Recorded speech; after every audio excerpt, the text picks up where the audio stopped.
स्वस्थ रहें। इसके बाद चरवाहे अपनी भेड़ों को एक मेडिकेटेड बाथ यानी औषधि युक्त स्नान के लिए ले जाते हैं ताकि उन्हें अपनी किसी भी त्वचा संबंधी बीमारी से मुक्ति मिल सके। यानी ये तैयारी होती है आगे की उनकी लंबी यात्रा की। गद्दी लोगों के लिए ये एक बड़ी सेवा है, जिनके लिए अपनी किसी भेड़ को बीमारी के कारण गंवाना किसी संपत्ति या परिवार के किसी सदस्य को गंवाने जैसा है। पशुपालन विभाग है वो इनको समय समय पर जो इनके रास्ते हैं उसके ट्रैक रूट बनाए गए हैं, जो कि 8 है पूरे प्रदेश में। वहां पे टेम्परेरी चेक पोस्ट लगा के इनको जो है इनके आवागमन में जो भी इनको समस्याएं आती हैं, जैसे इनके जो पशुधन है उसको डिपिंग करानी है, ड्रेंचिंग करानी है, उनमें रोगों को बचाने के लिए टीकाकरण करना है, तो ये जो ऐसी सारी सुविधाएं हैं इनको इन रूट प्रोवाइड करता है।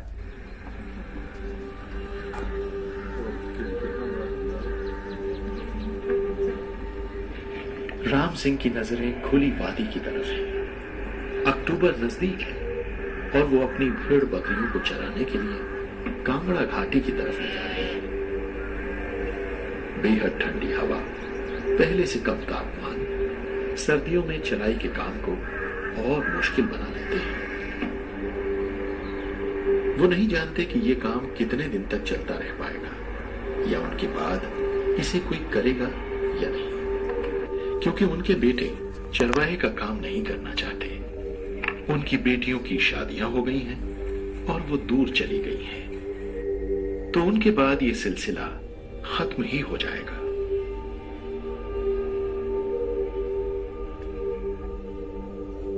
ऐसे कई लोग अब ये काम नहीं करते।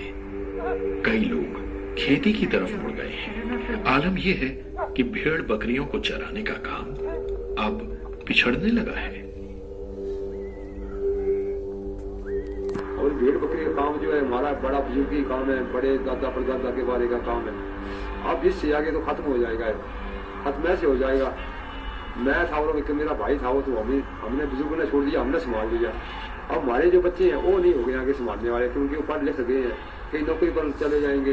अगर नौकरी नहीं मिली तो अपना बिजनेस कर लेंगे, इस काम को नहीं संभालेंगे कोई भी। ये तो हमारे ताकि हम 2 साल करें, 4 साल करें, जितना हम चल सकते हैं उतना करेंगे, उसके बाद तो खत्म हो जाएगा। गद्दी चरवाहों का भविष्य स्पष्ट नहीं है।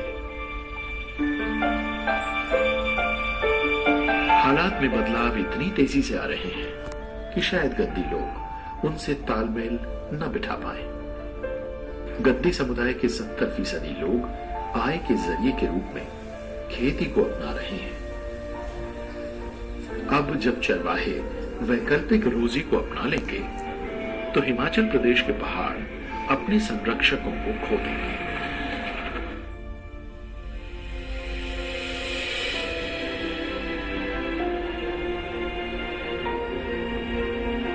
किसी जीवन शैली का गुम हो जाना एक बहुत बड़ा नुकसान होता है। इसका मतलब है सामूहिक ज्ञान और लोगों के इतिहास का खत्म हो जाना। लेकिन अगर कुछ सकारात्मक और ठोस कदम अभी उठाए जाएं, तो भविष्य को सुरक्षित बनाया जा सकता है। जहां तक चरवाहों का सवाल है, वो तो प्रकृति के साथ ताल में ताल मिलाकर चलने की उम्मीद ही कर सकते हैं।